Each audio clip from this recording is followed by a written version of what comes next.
Tapi kalau udah terlambat tahu diri lah. Ini udah terlambat di sini pula. Pas pula depan imam. Allahu Akbar. Udah terlambat di samping nih lah, di balik nih. Jangan nantang kali. Untung tak saya khotibnya. Kalau saya lah khotib, tegaknya sini. Gua ambilkan dulu. Bingung sana. Ini udah terlambat sholat Jumat. Gua tantang petenteng di depan khotib. Pakai baju kaos pula tuh. Tertulis di belakang, emang masalah buat lo. Janganlah nantang kali.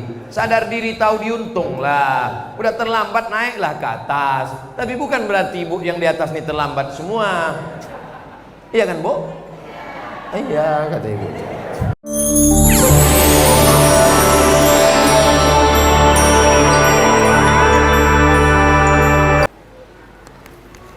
Ustadz, seorang imam sholat bacaannya salah panjang pendeknya, harkat dan tajwidnya. Apakah dia berdosa? Seharusnya imam itu bagaimana Pak Ustadz? Undang Ustadz Al-Furido, undang LPTQ, buat seleksi imam. Kenapa bisa imam ini maju ke depan? Berarti dia nyogok. Kenapa dia bisa maju ke depan? Maju dia ke depan. Saya kan kadang musafir perjalanan, pinggir jalan banyak masjid, singgah sholat, macam-macam bunyi masjid imam. Waladhdallin, amin, ijajah. Tak ada za. Ijajah. Selesai sholat, assalamualaikum, tanya ke masyarakat, kenapa imam ijajah itu bisa maju? Untunglah ada ijazah tuh Pak Ustadz. Kalau tak ada ijazah tuh, tak ada orang sholat di sini. Oh, ini kok kenapa bisa begini? Tapi Tanjung Kusta dekat dengan ibu kota provinsi. Ini negerinya para ulama. Ustadz Darwin Hasibuan, juara internasional. Dari mana itu? Sumatera Utara, 3 Hasibuan. Ustadz Fadlan Zainuddin, dari mana? Sumatera Utara. Ulama besar 4 kali jadi dewan juri di Makkah. Namanya Syekh Azra'i Abdul Raub.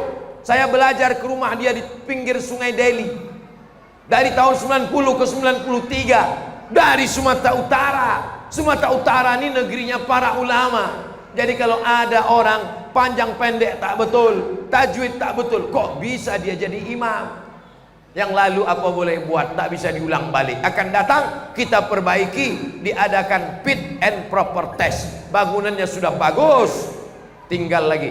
Saya yakin imamnya pun sudah bagus. Ini pertanyaan ini datang dari jamaah naturalisasi. Ini bukan dari Masjid Al-Muttaqin, ini masjid dari planet lain ini nampaknya. Bacaan tahiyat dalam sholat katanya dialog antara Allah dengan Rasulullah sewaktu Mi'raj. Apa benar tuh Pak Ustadz? At-tahiyatul mubarakatus salawatut tayyibatu lillah, kata Nabi Muhammad. Assalamu alayka ayuhan nabiyyu, kata Allah kepada Nabi Muhammad. Wassalamu alayna wa ala ibadillahi salihin, kata Nabi Muhammad. Ashhadu an la ilaha illallah, kata Nabi Muhammad. Wa ashhadu anna Muhammadar Rasulullah, kata Allah. Dari mana riwayatnya? Tak ada dalam hadis, tak ada dalam ayat Quran. Mungkin ulama dapat ilham. Jadi dalil yang tertinggi adalah Quran. Tak ada dalam Quran, ada dalam hadis. Salat tarawih 23 rakaat. Ada dalam Quran? Tak ada. Ada dalam hadis? Tak ada. Lalu 20 rakaat itu dari mana?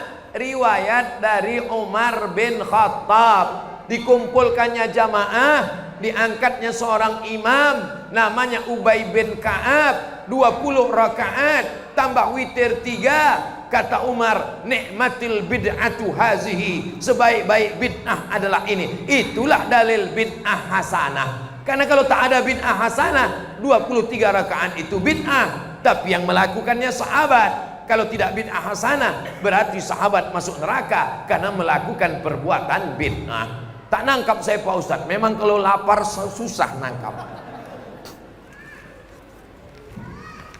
Bagaimana apa tulisannya? Oh, panjang rupanya. Kertas itu berlipat. Bagaimana hukumnya kalau khotib Jumat sudah ceramah, jamaah langsung mengerjakan sholat sunat qobliyah? Khotib naik ke atas mimbar. Khotib pun khutbah. Khotib itu kalau ke atas khutbah, bukan ceramah. Naik dia khutbah. Jamaah Jumat yang dimuliakan Allah, hari ini kita sedang berpuasa, laparnya minta ampun. Datang jamaah lalu kemudian datang, apakah jamaah itu duduk atau sholat? Jamaah selalu takut menjawab, kenapa pun jawabannya salah nanti nih. Waktu Nabi sedang khutbah, tiba-tiba datang jamaah, duduk dia. Apa kata Nabi? Qum. Nabi tak boleh duduk. Qum, kata Nabi, tegak. Fasalli rak'ataini, salat sunat 2 rakaat. Mazhab Syafi'i mengatakan salat sunatnya itu adalah salat sunat qabliyah Jumat. Yang lain mengatakan salat sunatnya itu adalah salat sunat tahiyatul masjid. Itulah dalil walaupun khotib sudah naik mimbar, jamaah tetap salat sunat. Jadi kalau Ustaz Somad masuk salat sunat apa? Salat sunat qabliyah Jumat. Karena kalau tahiyatul masjid tak dapat qabliyah, tapi kalau qabliyah otomatis dapat tahiyatul masjid. Tapi kalau udah terlambat tahu diri lah. Ini udah terlambat di sini pula. Pas pula depan imam. Allahu Akbar. Udah terlambat di samping nih lah, di balik nih. Jangan nantang kali. Untung tak saya khotibnya. Kalau saya lah khotib, tegaknya sini. Ku ambilkan dulu. Bingung sana. Ini udah terlambat sholat Jumat. Ku tantang petenteng di depan khotib, pakai baju kaos pula tuh. Tertulis di belakang, emang masalah buat lo. Janganlah nantang kali. Sadar diri, tahu diuntung lah. Udah terlambat naiklah ke atas. Tapi bukan berarti ibu yang di atas ini terlambat semua. Iya kan, Bu? Iya, kata ibu. Jelas?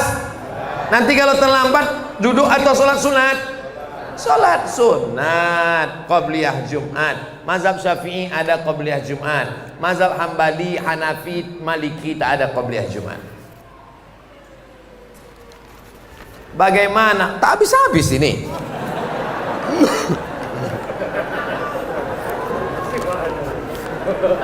Bagaimana cara kami kepengurusan agar umat selalu berjamaah ke masjid?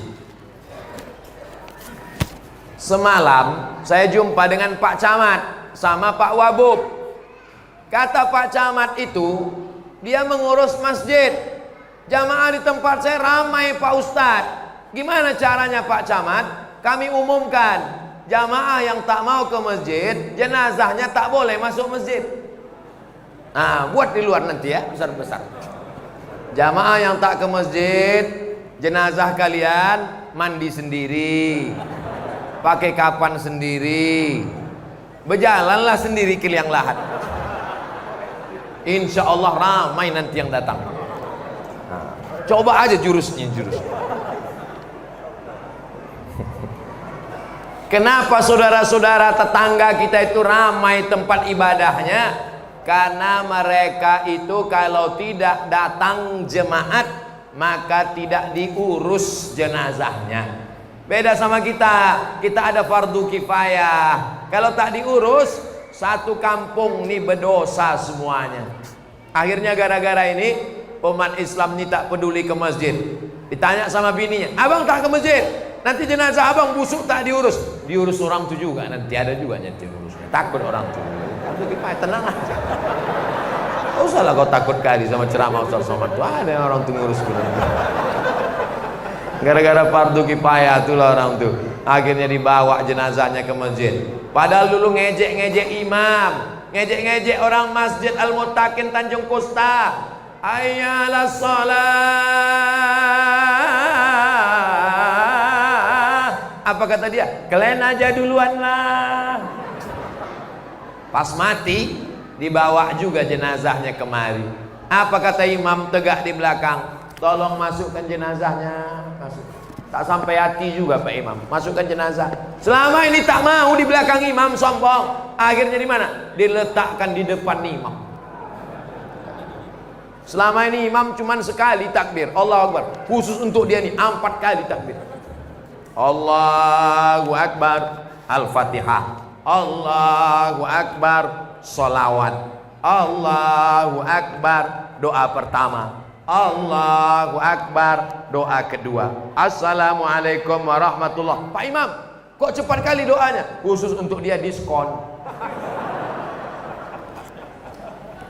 Pada akhirnya kita akan mati dan kita akan diurus orang masjid. Istri, jangankan memandikanmu, mengkafankanmu, menutupkan biji mata kau pun dia takut. Rohmu keluar dari badan. Tanda-tanda mati itu yang pertama kaki dingin, karena roh itu mulai menjalar dia dari ujung kaki. Macam mana? Udah ada terasa dingin? Dingin dia dari kaki ini. Terasa dia sejuk itu di bawah.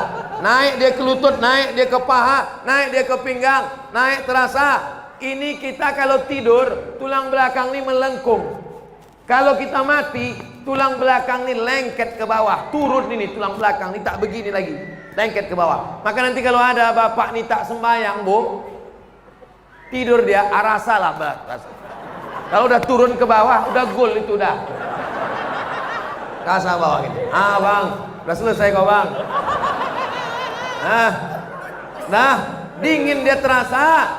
Keluar roh itu dari mulut dan dari hidung. Roh itu dulu masuknya ke dalam, ditiupkan. Malaikat meniup. Nafaktu fihi min ruhi. Dan nanti ketika keluar pun bertiup. Bertiup itu bahasa Arabnya ra'aya ruhu. Ruh artinya bertiup, karena keluarnya bertiup dari mulut. Ketika roh keluar itu biji mata menengok roh keluar. Itulah maka orang mati itu biji matanya melotot. Dan siapa yang bisa menutupkan matanya? Istri pun ketika takut. Yang katanya buah hati belayan jiwa, siang dan malam terbayang-bayang. Takut.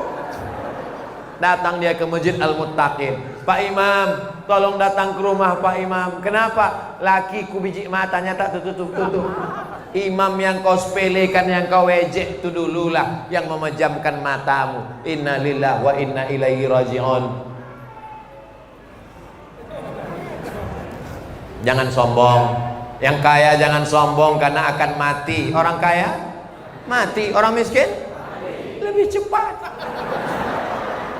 Udahlah, miskin tak ke masjid pula. Kalau orang kaya datang juga, orang tahlil kalau mau makan nasi kotak. Awak mati, bubur kacang hijau pun tak ada. Parah kali Ustaz ini ceramah. Udah habis kata itu, udah habis. Tak juga ke masjid, udahlah. Kenapa puasa itu dikhususkan sebagaimana dalam hadis? Puasa itu untukku. Puasamu untukku. As-saumu li. Salat tak ada disebut begitu, zakat tak ada disebut begitu, umrah tak ada disebut begitu, haji tak ada disebut begitu. Tapi puasamu untukku. Baca penjelasannya dalam kitab Al-Minhaj, Syarah Sahih Muslim Ibnil Hajjaj. Hadis ini ada dalam Sahih Muslim. Dijelaskan oleh Imam Nawawi, meninggal 676. Allah menisbahkan puasa ke dirinya untuk memuliakan puasa. 3, dinisbatkan Allah ke dirinya. Rumah bapak, rumah ibu. Tapi ketika dinisbatkan kepada Allah, rumah Allah, menjadi mulia rumah ini karena rumah Allah. Apakah Allah ada di dalam ini? Allah disebut rumah Allah, bukan dia berdiam di dalam. Allah maujud bila makan. Allah ada tak bertempat. Kalau bertempat bukan Allah. Allah itu mukhalafatul lil awadis. Maka makna rumah Allah dinisbatkan rumah ke Allah untuk memuliakan rumah. Abdun amba, Abdullah, Abdurrahman, Abdurrahim, Abdul Somad. Untuk memuliakan hamba itu dinisbatkan dia ke Allah. Rumah, Baitullah, hamba, Abdullah, utusan Rasulullah. Begitu juga dengan puasa. puasa dinisbatkan ke Allah untuk memuliakan puasa. Kalau zakat mulia, duitnya keluar. Kalau haji mulia, pergi ke Makkah 3 kali haji. Kalau sholat mulia, suci bersih, ibadah yang tak nampak, puasa. Kalau haji, keluar duit 50 juta, store 2023, berangkat tahun 2050, malaikat maut datang 2049. Tapi puasa tak keluar duit. Puasa itu kata orang ibadah paling ringan. Tahan makan, tahan minum, puasa. Maka Allah mengangkat derajat puasa. As-saumu li, puasa kau kalau bersih untukku, kata Allah. Itu makna pertama. Makna kedua, karena ibadah yang mirip dengan perbuatan Allah puasa. Apakah Allah makan? Tidak. Orang puasa tak makan. Apakah Allah minum? Tidak. Orang puasa tak minum. Apakah Allah berhubungan kelamin? Tidak. Maka kata Allah, perbuatan engkau itu macam perbuatan aku. Maka kata Allah, as-saumu li, puasamu itu untukku. Jelas? Kalau tak jelas, tonton ulang ceramah ini bisa berkali-kali di channel Ustadz Abdul Somad Official. Subscribe, like, share, and comment. Itulah yang dapat saya sampaikan siang hari ini. Yang baik-baik datang dari Allah, yang tak baik dari hamba Allah yang dhaif. Di akhir majelis, supaya kita dapat rahmat dan barokah, mari kita baca bersama doa. Sebelum baca doa, di rumah, di mana-mana nanti Bapak Ibu, sebelum berdoa, bagus bertawassul dengan Al-Fatihah, supaya diperkenankan Allah doa kita. Ala hazihin niyah, untuk niat yang baik-baik. Al-Fatihah.